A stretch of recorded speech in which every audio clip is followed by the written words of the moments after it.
welcome to our ninth WAP seminar of the year. WAP equips leaders and change makers with rigorous evidence-based strategies to advance women and gender equity. I'm Sparsha Saha, lecturer on government at the college. The spotlight focus of the Gender and Public Policy Seminar for the spring 2021 semester is gender and politics. And we have an incredible slate of 12 speakers who will be joining us virtually from around the world. Today, we have Professor Chaudhuri presenting his research on time in office and the changing gender gap in dishonesty, evidence from local politics in India. Professor Chaudhuri is the professor of experimental economics at the University of Auckland. He's ranked among the top 5% of economics authors, according to the research papers in economics database. In 2020, Professor Chaudhuri served as visiting professor of public policy at Harvard Kennedy School. He is published widely in leading international scholarly journals such as Nature Human Behavior, Review of Economic Studies, Economic Journal, the Journal of Public Economics, and Experimental Economics. Professor Chaudhuri is also the author of the critically acclaimed books, Behavioural Economics and Experiments in Economics, Playing Fair with Money. We welcome WAP's podcast community, which has downloaded our seminars over 59,100 times. We are so pleased to have a lasting and broad-reaching impact beyond those who are able to attend the virtual seminar today. Our speaker will present for 45 minutes, and then we will have 15 minutes for questions from our virtual audience. We ask that you hold your questions until the end of the talk. Those who have a question will have the opportunity to be unmuted then to ask your question out loud. We do ask that any audience questions be very brief, be on topic, be posed in the form of a question, and related to our presenter's research. My colleague, Laura Botero, will be managing the Q&A portion of the seminar.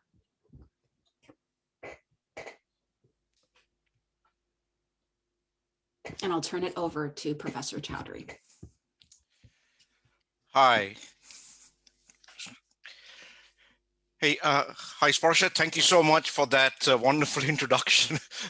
That was a bit embarrassing, but thank you for having me. This is of course a great opportunity for me, and I'm really happy to be here talking to you guys. And I wish it could be in person. That would have been better, but this is good enough. So I will get started. You know, in New Zealand, the indigenous community is called the Maori.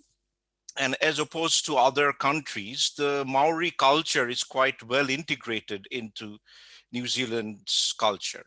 So typically when we start a speech, we will say something like, haere mai. Haere mai means welcome. And then tēnā koutou, tēnā koutou, tēnā koutou katoa, which means welcome, welcome, 3 times welcome to all of you. Okay, so having said that, I'm going to go ahead and get started. Now, I will try to keep to time. I do have to say that even though Sparsha said that you cannot ask questions in between, if you have a clarification, then please feel free to stop me or chat or raise your hand, etc. All right. Okay, so let me share my screen.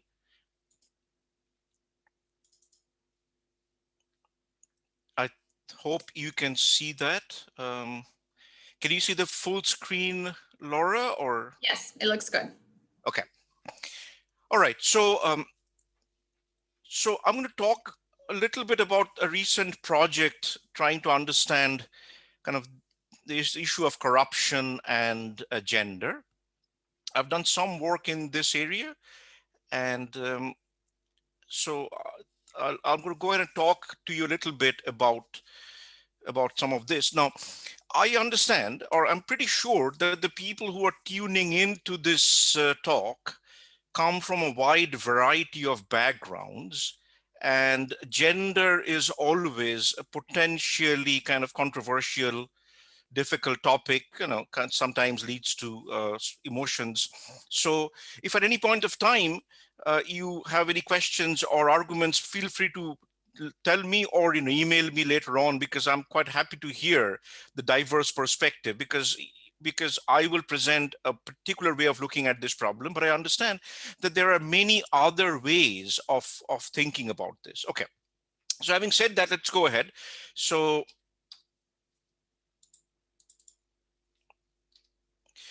this is joint work with three other people, my co-authors, Francesca Jensenius at Oslo, Vegard Iversen, who's at University of Greenwich, and Pushkar Maitra, who's at Monash University. So let's get into it. So why are we interested in female representation in politics, right? Why do we care? So before I say why we care, I should point out that there are a large number of countries around the world now who have enacted some types of gender quotas for various levels of office. This could be in the police force, a bureaucracy, parliament, etc. And this is the part where kind of these arguments become a bit contentious, is that why are we doing this? So many countries are doing it, and the arguments are along the lines that, well, basic issues of fairness and social justice. We need to involve about 50% of the world's population in decision making.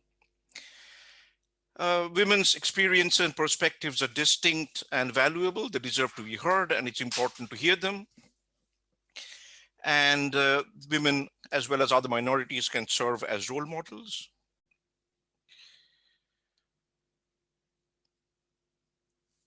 Increasingly, in many countries, we have found that female representation shifts the policy agenda in particular ways, and also development outcomes in many ways. So having women in power in some form makes a difference in terms of how, say, public money is spent.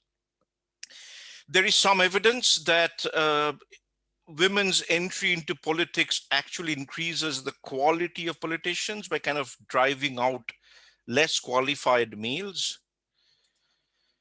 And in some ways, an overarching argument here, or a significant argument here, is that women's entry and establishment in politics may improve governance and reduce corruption. Because there is enough research to suggest that women are less tolerant of corruption and they are more trustworthy, etc. Of course, there are dissenting views, and the dissenting views, some of these dissenting views are also mine. Is that so? So I have done a fair bit of cross-cultural experimental work where we find that, at least using experiments, this difference in genders, that women are less tolerant of corruption, seems more pronounced in the developed countries than the developing countries. And there may be good reasons for that, which I'm going to skip for now. And then, of course, there's this sort of omitted variable argument, which says that, look, liberal democracies are likely to have less corruption and more gender equality. So just because these two things go hand in hand doesn't really tell you much about whether having more women in politics would lead to lower corruption. However, at this point, and some of you will be aware, there's a paper, there are at least a number of papers that show, or that kind of use cross-country or cross-regional empirical studies that show that having a higher proportion of women in parliament or the bureaucracy leads to less corruption. And I have a review article. This is in a book called Recent Advances in Corruption, where I review the experimental papers. These are experimental games with men and women, where I find that it's either the case that women are more pro-social and less corrupt than men, or there are no gender differences. There are virtually no studies that find men to be less corrupt, but this is all experimental work. Okay. So having said all of that, let's go on to what I'm going to talk about today. So what are we trying to do here? So one issue, of course, is that much of this current work is all cross-sectional, right? So you have, let's say, a group of countries around the world, and you look at fraction of women in bureaucracy or in government, and you see whether they're more or less corrupt, etc. Right? So I'll tell you in a minute why that's an issue. And secondly, a lot of these papers that either use experiments or survey evidence where I ask people, is this behavior okay? Is this acceptable? Avoiding fare on public transport, cheating on your taxes.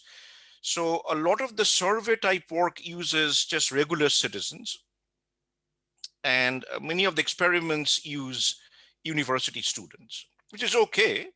But the problem is that at some point, if you want to know about political corruption, you might want to ask actual politicians how they behave. And the other aspect is that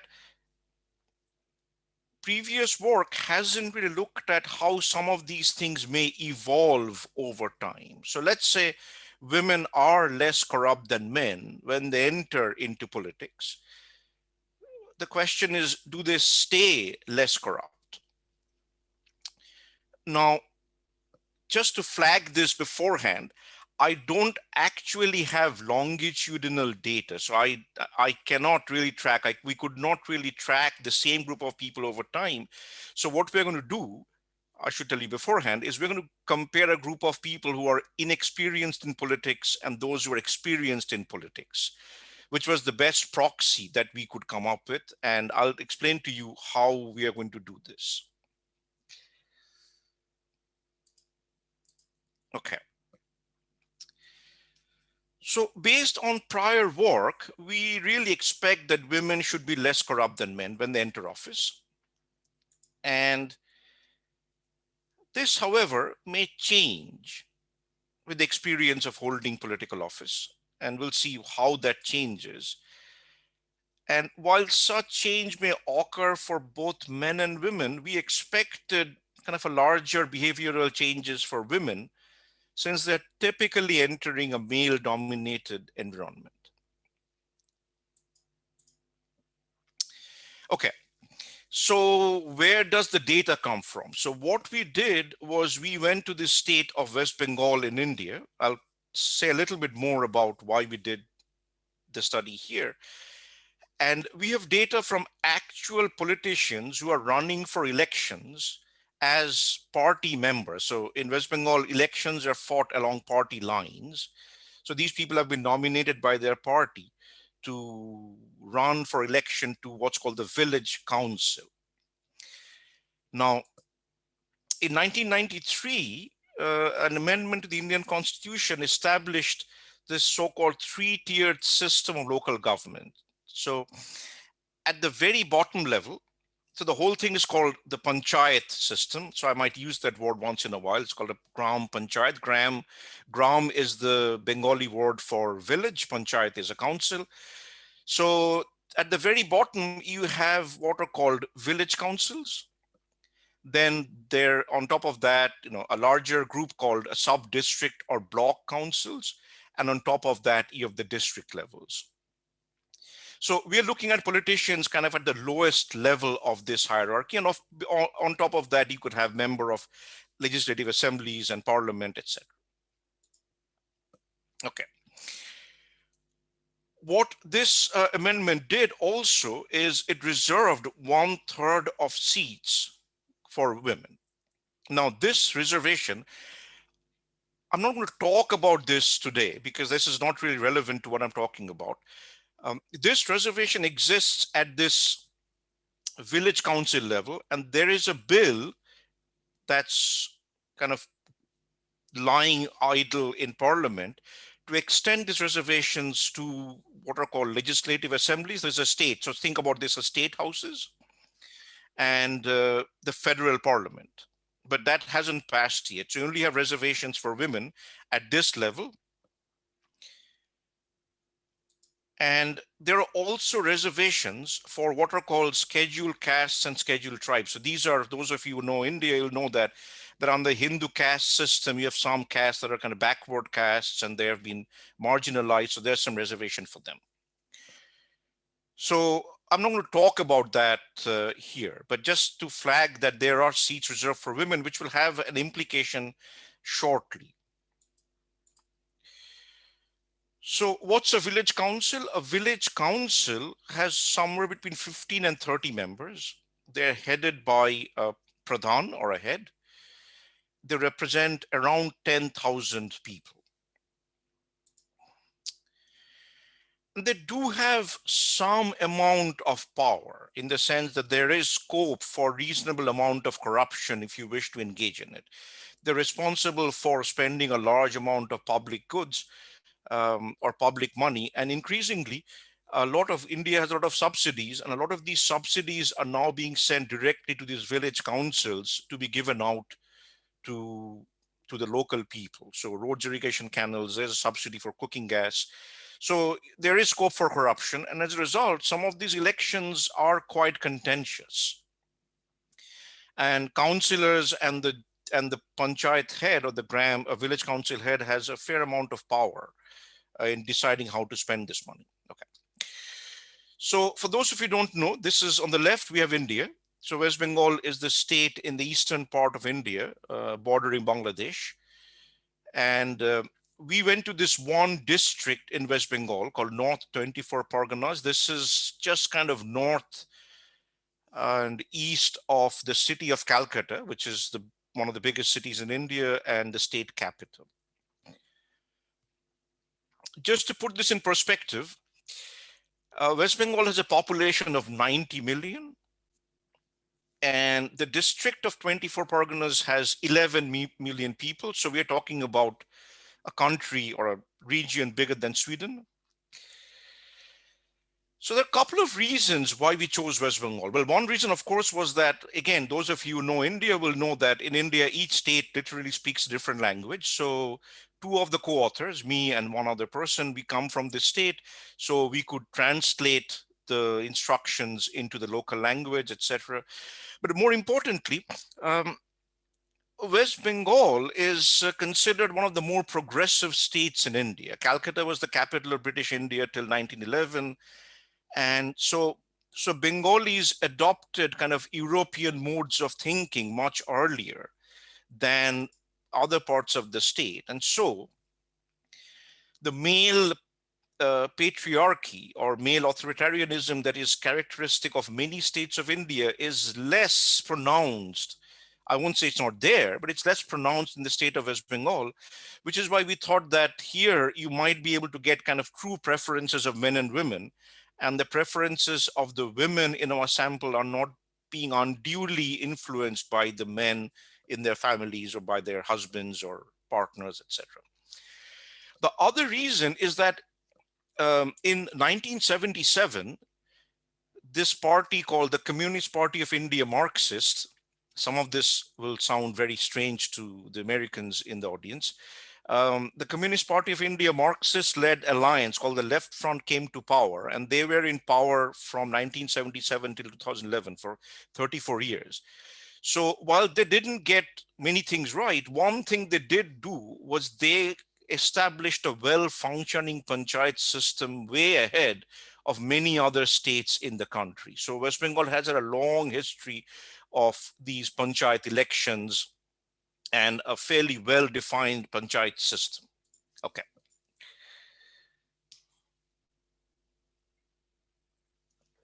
So this is a fairly broad study where we ask a lot of survey questions and we have people play a series of experimental games. And I'm going to focus on some of those games more than the other things. So we sampled 400 politicians. We kind of did a random sampling from the Election Commission list and approached these people via the local officials. I can explain some of that if needed. We also have a sample of citizens, which I'm not going to talk about today. So of the 400 politicians, I'm going to talk only about 356 in the following sense. 195 of these people are what I will call inexperienced or incoming politicians. So these are people who have just been elected. So these elections were held in June 2018, and we carried out our work 2 to 3 months, 3 months after that. So these people have literally just joined. They haven't even kind of formed the local council or elected the pradhan in some cases. And then we have what I will call 161 experienced or outgoing politicians. These are people who have either lost the election that year or they have not stood for elections, or they were term limited in the sense that the reservation status changed. But these are all people who are leaving office. What we have left out here in this case is 44 people who were elected this time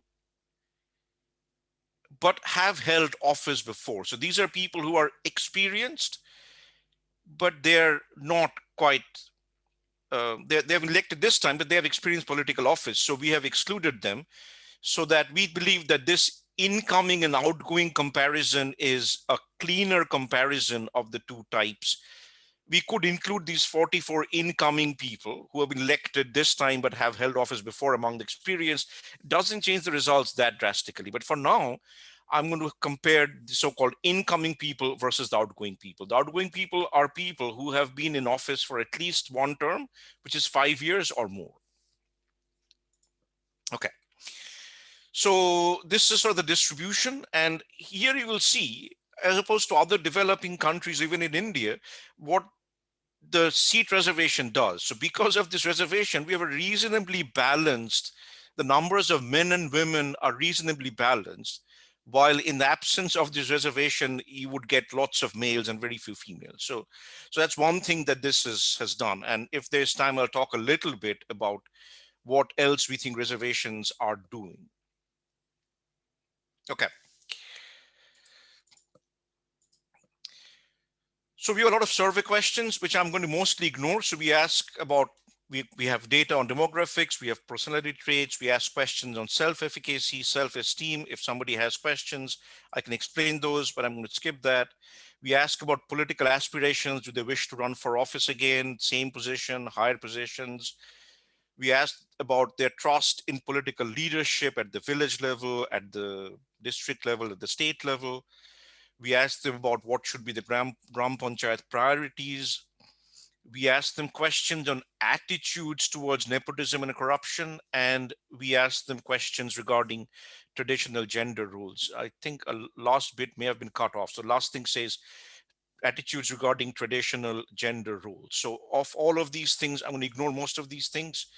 So what I will talk about are just these two things. A little bit, I'll touch upon political aspirations, and I'll talk about attitudes towards nepotism and corruption. And then I'm going to focus quite a bit on these experimental games. Well, for two reasons. One is that because time is short, I don't have time to talk about all of these things.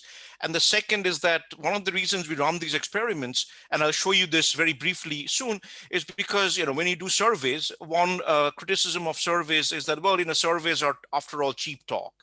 You can say whatever you want on a survey question. Is it okay to do this or not okay? But when it comes to games, you are really asking people to put their money where their mouth is. So, saying, okay, if you really think something, then show us by giving up some money or things that matter in terms of money, etc. Okay, now let me just back up for a minute. Now, I have a feeling that most people would be familiar with some of this, but just in case, let me very quickly go through a couple of these things. Hopefully I'll have enough time. So dictator game is a very simple pie splitting game where one person has $10 and can choose to share any of that $10 with another person or not. The ultimatum game is typically considered a game testing fairness, where I am paired with Laura. I have $10. I offer, let's say, I say I want to keep $8. I give Laura $2. Then Laura is asked, do you want to accept or not? If Laura accepts, she gets $2. If she doesn't, if she turns down that offer, then we both get nothing, right? So this is used quite a bit as a measurement of fairness. We have a trust game, which is a measure of trust and trustworthiness. So here I'm paired with Laura. I have $10. I can keep the $10 and leave, or I can send some of the $10 to Laura. If I send any money to Laura, then that money is tripled. So if I send her $10, she gets $30. So I have kind of reposed trust on Laura. I've created a social surplus, and Laura then has the option of taking all of that money and walking away, which expropriates the entire surplus. or if Laura behaves in a trustworthy manner, then she can send some money back to me, in which case we can both be better off. And finally, we have what's called a public goods game, which is essentially what's called a prisoner's dilemma game. Ignore the punishment option for a minute. So this is a game where two players both can cooperate or they can defect. If they both cooperate, then they both get more money. If they both defect, they get less money. And then these two people can punish one another. I'm going to talk a lot about this. So just think of this as a social dilemma or a prisoner's dilemma game. Okay, I'm going to pause for 30 seconds just in case I need to clarify something here.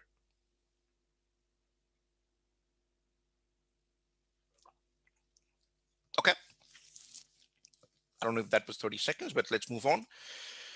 Now, two games that I'm going to focus on quite a bit is one of the game that's going to be our kind of key measure of honesty is this die tossing game. This game has actually now become quite popular, and it's reasonably well validated both at the micro and macro level. This game is quite good at explaining higher or lower levels of corruption. So what happens in our experiment is we give people a die and we ask them to go off to a private area and toss the die 30 times and come back and tell us how many sixes they received, right? So just simply, they have to come and tell us, I got 5 sixes, 10 sixes. For the number of sixes they report, we pay them a flat amount for each of those sixes. And there's no monitoring of any kind, which basically means that you have an incentive to misreport. You have an incentive to report a higher number of sixes because no one is checking. And I'll tell you in a minute how we kind of compare various things. The other game that will play a role is what's called the investment game, more as an explanation of behavior. And here we give each person 100 rupees. And they are told that they can invest this, they can keep all of it, or they can invest any or all of it in a venture. The point is that if they invest anything, then there's a half chance the amount will be tripled and there's a half chance the money is lost. The point being that in expectation, you should invest all of it. So even if you are risk neutral, you should invest all of that money. And this paper shows that this can be used as a measure of people's risk aversion. So the larger amount to invest in this game, the less risk averse you are. Because bear in mind that there is possibly a correlation between your decision to be corrupt and your decision to take risk, because corruption is in some senses a risky proposition, or can be a risky proposition. Okay. So the questions that we're going to ask are inexperienced female politicians more honest than inexperienced male politicians? Do experienced female politicians remain more honest, or do females remain more honest over time? And are there any differences, and what those differences are? Now, as I said, this paper is part of a larger study where we also have data for citizens, which kind of allows us to do a comparison of politicians and citizens to see, if their attributes are significantly different from one another, etc. But that's beyond the scope of this presentation. Okay. Let me skip some of the summary stats. So let me provide you with a brief preview of the results that we find. So as I said, we're going to use this number of sixes reported in the die tossing game as our key measure of honesty. So the more sixes you report, the less honest you are, right? Because if you think about it for a minute, if you toss an unfair die 30 times, then you should get 5 sixes approximately. So if you say that I got 15 sixes, and we have people saying as much as 22 sixes out of 30 tosses, then obviously you're being dishonest. So that's going to be a key measure for us, at least for this presentation.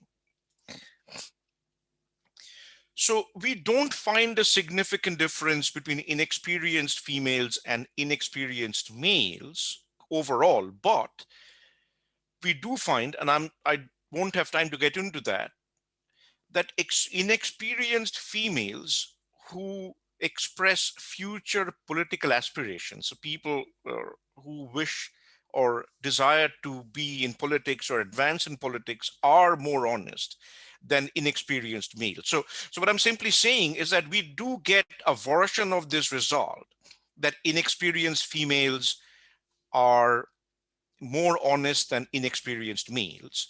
It's not as strong, but as I pointed out, if you recall, this is not that surprising, because the evidence suggests that either females are more honest or there's no difference, right? So we kind of have that result with some caveats and qualifications.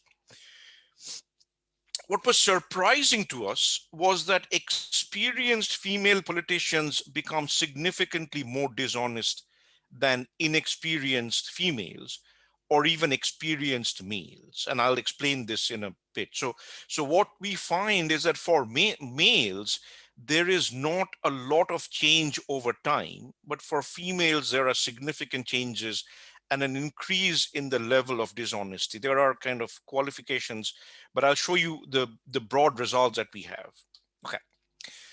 So just to give you an example, for those of you who do this work or those who are aware of this kind of work, I mentioned that there is often a dichotomy between what people say on surveys and what people do in experimental games where there's money at stake. So here's an example. So we asked them a series of questions that look at their attitudes towards corruption. Is it okay to bribe, to give a bribe to avoid taxes and things like that? And now we are going to look at people who say strongly disagree or disagree. So we're going to clump those two categories together, and we're going to look at what happens there. And I know that these numbers are very small, etc., but let me just kind of take you through it. So dependent variable is simply saying that it's not okay to engage in corrupt activities. And what we find is that experienced people, both experienced females versus inexperienced females, and experienced males versus inexperienced males, are saying that this is not okay. So they seem to be less tolerant of corruption with more experience. Not everything is significant. Not everything is significant at 5% or 1%, but by and large, experienced people say that corruption is not okay. Fine. Now let's look at the games. So let's look at what happens in these number of sixes reported in die tossing game. Now, for those of you who have experience with this, as I mentioned, we don't monitor responses in any way. You can do this. Some of this may get into deception, etc. So we don't do any of that. So our strategy is simple. We have these responses from people, and we are simply going to compare the distributions of the different groups, right? And we see if the distributions are different. And then we also kind of compare these distributions with simulated distributions of what could happen if you tossed a die 30 times over and over again. Remember that if it's a fair die and the probability of getting a 6 is 1/6, then in 30 tosses you should expect 15. I'm sorry, it's early in the morning for me. So you should expect 5 on average. On average, you expect people to say 5. Now, as you can note, these distributions are, I mean, people aren't really grossly dishonest. But as you can see, there is a bit of a tail in all of these. But here's the key point. For inexperienced females, on average, they said 7.56s. Inexperienced males said 7.9. Experienced females said 9.7, and experienced males said 7.7. So using this game, experienced females appear to be more dishonest.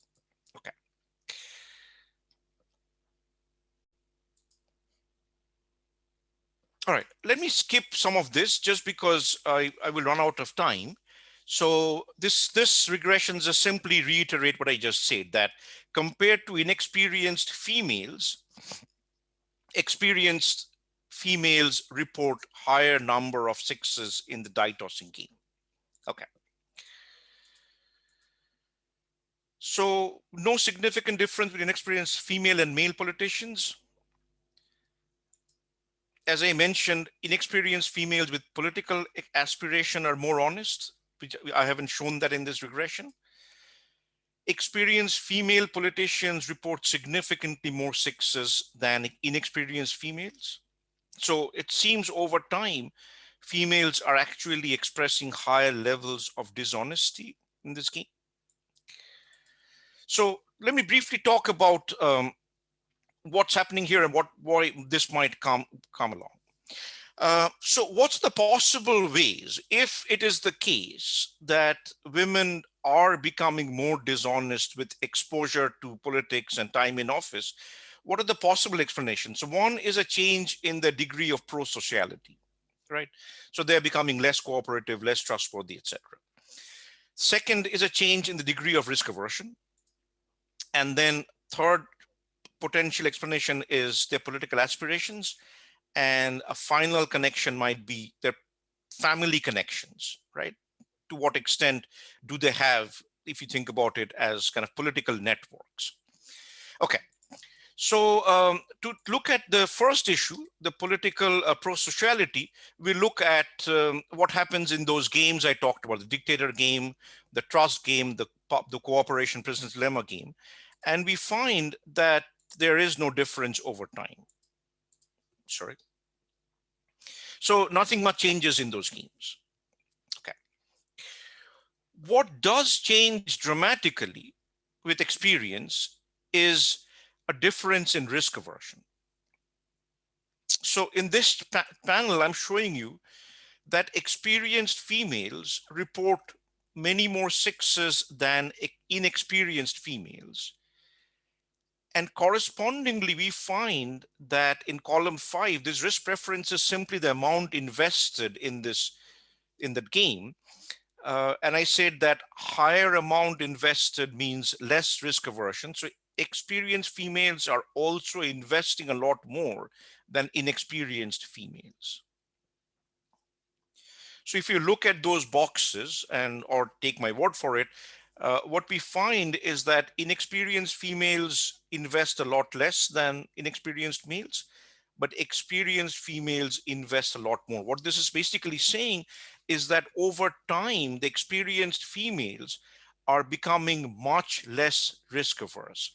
So I think it's easier to see this graphically. So let me show you what's happening graphically now. Okay. So the blue line is males, the light pink line is females.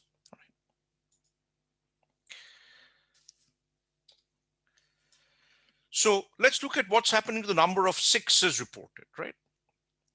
So as you can see for males, this number is relatively unchanged. On the left-hand side, we have inexperienced. On the right-hand side, we have experienced. So for males, the numbers are virtually unchanging over time, approximately a little less than 8 on average. But for women, this number is changing drastically for about 7.6 for inexperienced females to more than 9 for experienced females. And the corresponding to this, what's happening is we have this increase in amounts invested. Remember, the more amount invested means decreasing risk aversion. So once again, for males, the changes are insignificant, but for females, we see a significant change where inexperienced females invest just about 56, 57 rupees out of 100, while experienced females invest more than 65 rupees. So if I put these two together right next to each other, I think you can see what's happening. So they're almost like mirror images of each other. With experience, the degree of risk aversion is decreasing in women and the level of dishonesty is increasing. For males, the changes are insignificant. Okay. In the about 4 or 5 minutes left, let me quickly talk about these two other issues, political aspirations and family connections. As I've already pointed out, the inexperienced females who wish to stay on in politics are actually more honest than inexperienced males. This is in keeping with prior findings. This is not unexpected. Experienced females are more dishonest, and experienced females who specifically say that they do not intend to stay in politics are more dishonest. Family connections, at least in our study, do not seem to explain much. What do I mean by that? What I mean simply is that you might expect, so one of the questions we ask people is how many political kind of activists, leaders do you have in your family, in your extended family, and things along those lines. So you might expect that people who have more family connections would kind of find it easier to establish these networks or break into the old boys club if you want. So they should be able to exploit political office more. We don't find that at all. That is not a strong explanation of what's going on, at least not here. Okay. So summarizing what we find then, the effective experience is markedly pronounced for female politicians.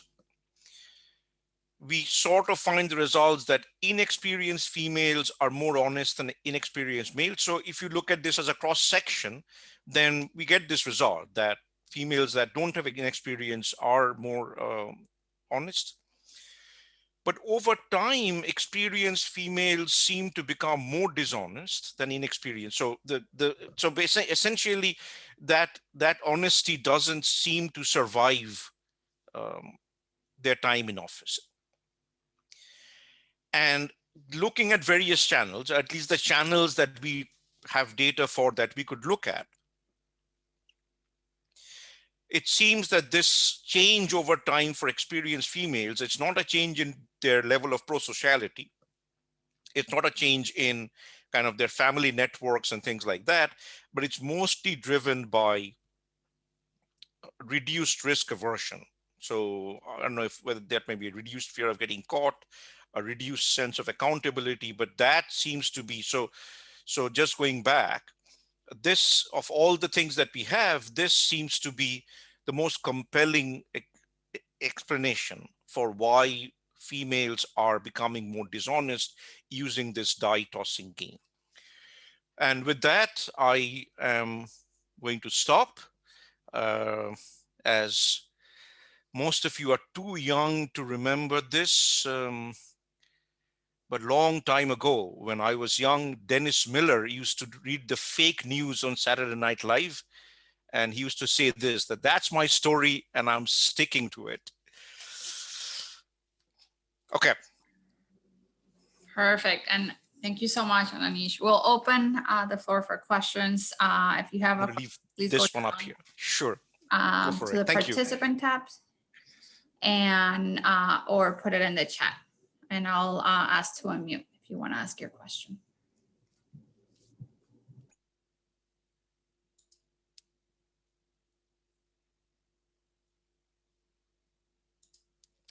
I think Hannah has a question. Thank you, Laura. So this is really provocative, and and I'm hoping to get your reflections on a couple of things. So sure. One is that there's obviously a confound between how to interpret experience, right? Correct. So it's not obvious that the population of women in the inexperienced bucket are identical, but just simply more experienced to the population of women in the experienced bucket, right? So experience could be a self-selection thing, right? And so I'm really intrigued, and I really love the way you've unpacked this, that, it seems like you're labeling this as dishonest. You could imagine other ways of, interpreting this in terms of risk or self-serving behavior, like what are the consequences of my acting in a self-serving way? They're pretty low in this instance, And so, so what you could be capturing is, risk-loving, self-serving behavior, which would also, I think, seems very plausible in terms of somebody who would be able to remain in power in spite of being from a disenfranchised group. And so I'm just wondering whether there's any other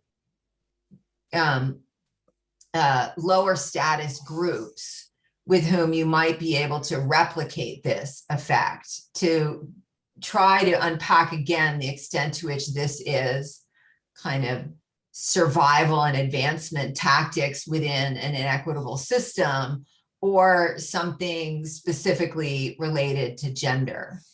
And I don't have a great, I'm going to give you a study that isn't a very good parallel, but for instance, we looked at effects, we were looking at gender and negotiation and the Middle East and competing in the global economy. I won't give you the whole thing, but basically, like, we found that there were some forms of social backlash that were status linked, and then some forms of social backlash that were gender, like very just specific to women, and so it's just be interesting to think about, like, what here might be specific to women as opposed to disenfranchised groups who need to learn how to work the system in order to get ahead. And I guess I'll throw in one other example. So having grown up Irish Catholic in Boston, I think, the path of the Irish to, beating the WASPs out of City Hall, might have included some of this type of behavior, so anyways, I'd love to kind of hear your reflections on what is about gender, what's about status and power. Excellent. That's a very good question. So let me back up for a minute. So let me start by saying why we did this in some senses, right? So we were doing all this work, and I'm certainly aware of your work or Iris's work and many others, work on gender. And so we have this evidence, by and large, that women do appear to be less corrupt than men, right? They express lower tolerance of corruption. But except that this is all done with kind of university students or regular people, not with politicians. So the first question was, are politicians that different? And then there was a question of which politicians could we get, because there are logistical challenges and things like that, right? So the first question was, well, if women are less corrupt, then do they stay less corrupt over time? So in some senses, this kind of what you might call essentialist, reductionist argument that just having more women in office would lead to lower corruption, is that correct? Now, to do that, you might want to do a longitudinal study. We might try that in a few years' time, but this was the best we could do, right? So in some senses, we basically said, well, let's just kind of look at this and see what we find, right? So we did this comparison of experienced and inexperienced people, and this is what we find. So this is what we have now. So I've presented you some results. Now, you are absolutely correct that there are many potential confounds here. So we have, as I said, we have tried to kind of unpack this by asking questions about political network, because I'm sure you know this argument, that one of the arguments is that, well, women are less corrupt because they don't have access to the corruption networks. Now, they're not part of the old boys club, so it takes them time and things like that. So we try to get at that by looking at people in family connections, right? Do you have political aspirations, etc.? But you're absolutely correct that this may be a function of what it takes to survive, and these are differential. So your point is very well taken. And this is something that we do wish to look at other marginalized groups. And I do have an answer for you. This is the part that I didn't talk about, which is that in other work, we also looked at this impact of reservation in some senses. Now, remember that reservation is not just women, but you have reservations for these sort of marginalized classes, right? The lower castes in Hindu society. And one thing we do find is that people in reserved seats are actually more honest than people in unreserved seats. And we believe that one reason, and this is intuitive, one reason we think this is happening is because in unreserved seats, people can often run and be in office for many terms. Whereas in the reserved seats, because 1/3 of seats are kind of being picked randomly, many of these people cannot continue in that position for a long time. So it creates kind of more churn in the, so think of this as term limits, right? So one thing that's happening is that it's real time in office is making people more corrupt in some senses. So in another paper, where I make this argument, right? So, George Bernard Shaw said that politics is the last refuge of the scoundrel, right? So we say that all the time.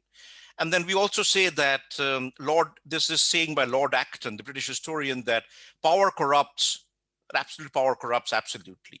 But these two views actually mean something quite different, right? Because Shaw is saying that only the corrupt gravitate to politics. Acton is saying that's not the case. People gravitate to politics and then become corrupt over time. So we find significant evidence overall that it's this time in office effect that's important, right? Now, as I pointed out at the very beginning, because gender is an easy construct, we have kind of put this in, we have looked at this question. Also because this comes up in policy settings, right? Will having more women in power change things, etc. And what you see here is that if you concede that women are less corrupt to start with, then that result does not seem to persist over time, right? Now, I'm keenly aware of the caveats and the arguments that you have made, because I have made many of these myself over time. But this is what we have at this point, and we think, this idea that it's partly risk aversion, because this issue of risk aversion is also complicated, right? Because there's this debate on whether how immutable risk aversion is. Can you learn to be more or less risk averse, right? For instance, in other work, I kind of show that, or other people have shown that women who go to single-sex schools are less risk averse than women who go to mixed-sex schools, right? So things along those lines. So, but as I said, I mean, you could argue different things, but this is what we have. And anyway, I'm going to stop there. Did I think I answered your question, but go ahead.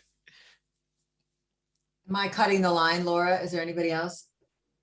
Sparsha has a question, but and also Mark, feel free to jump in quick if you want. I just want to jump in quick to say, I don't actually think that the category that you have experienced distinguishes between those two visions of corruption in politics, in that you don't know whether it's the people who survive or whether it's, you know what I mean? It could be a survival effect as opposed to a length of time in office effect. It's possible. We do control for a wide variety of those kinds. We try to look at a wide variety of kinds of things. So I'm happy to talk about more of this, like, by looking at some of these things. But you're correct. I mean, this experience and networking thing, because we don't have a longitudinal date. Yeah. I'm just saying you're posing. There's still many wonderful questions that you raised with this that warrant continued investigation. But let me let others in. Sure. Sparsha, go ahead.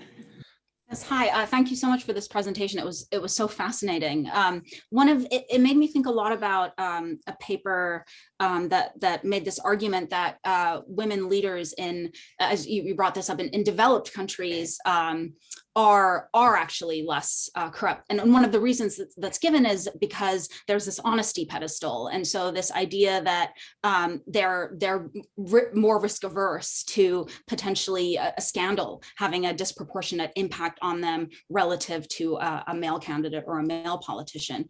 And so does this imply that in the context of India, if the risk preference of more experienced female politicians is going up, what is the relationship to scandal and media portrayals that are negative and the backlash that could occur? Is it that there might not be a difference between how male politicians and female politicians are perceived? Is it because corruption is so widespread that these stories don't resonate as much anymore? And does this also mean that in the US that experienced female politicians their risk aversion might go down, right? In the sense that they may have experience with seeing how they're being covered and perceived over time. Yeah, so I'm not sure if because these are lower level politicians, I'm not sure if the scandal part is a major motivating factor. As Hannah pointed out, so in some senses, again, I want to say this. So we basically just tried to ask this question, and we kind of look at it using surveys and games and things like this to try and tease out some of these things. So this is we certainly don't have a lot of answers to this, because when I say risk aversion, as I pointed out, what is that proxying for? Is it less worry about being caught, etc., right? So with all the caveats that Hannah pointed out, and quite rightly, what it seems is that over time, there is a change in how the women are perceiving this risk. Again, you could also ask questions about the games themselves. Now, as I pointed out, the games themselves seem quite well validated. I've been used in many different contexts to compare things like corruption at the macro level with behavior in this game. So there seems like, again, assuming that there are no other differences, I mean, of course, there are other differences within the inexperienced experience, that some things are changing. So having more women in office may not necessarily do what we think it would do. But if you assume this data, or if you accept these results, but more importantly, I think the way to think about this is these are kind of innovative ways to try and get at some of these questions. So the next obvious step would to go back and re-poll the same group of people in 5 years' time and see if we get any changes, etc. Right? I don't know if that answers. I hope that answers your question. It does. I was thinking more about sort of how much can you infer from this beyond this context? And I see we have a few questions in the chat. I'm sorry if we're not gonna get to them. Just a quick question, Mark. I'm gonna unmute you. I know you had your hand raised. Yeah, perfect. So very quickly, so thank you for this lovely presentation. So my question is regarding the head of the village council. I think you call it Pradhan. So correct. It seems that the participants, even if they are experienced or inexperienced, they are members, but I'm not sure if they are heads of the village council. So my question is, do you have heads of the village council in your study, or do you control for the gender of these heads? And do you think that the gender of the heads Sorry, so none of these are heads. None of these people, these are just members, because there's difference, because the head is actually a full-time position. Okay. So the head gets an honorarium. The members also get a very small honorarium, but they're not full-time positions. So we don't want to confound the heads with the members. But again, I don't, but my co-author Pushkar has worked with heads, and they look at what happens when you have female heads versus male heads and things along those lines.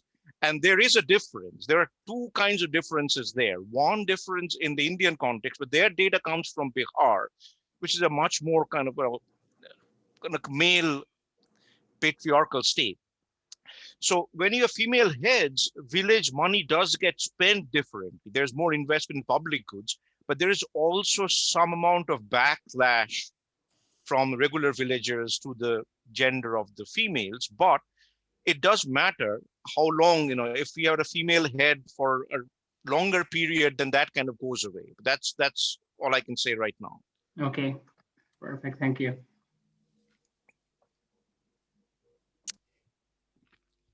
So thank you so much to Thank you. Chaudhuri for joining us, and to all of you for attending.